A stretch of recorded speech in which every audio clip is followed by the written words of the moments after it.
বিদ্রোহ সে তো কবেকার কথা শুধু আজকের নয়, বিদ্রোহ সে তো কবেকার কথা শুধু আজকের নয়। ইস্ট ইন্ডিয়া নিশান ওড়ায় নীল রং ছিল ভয়, ইস্ট ইন্ডিয়া নিশান ওড়ায় নীল রং ছিল ভয়।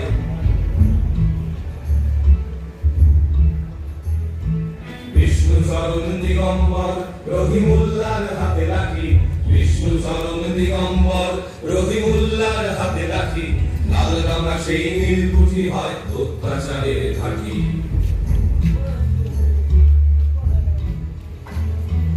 আমার মাটি আমার জমিন ফসল ফলাই কেটে যায় দিন,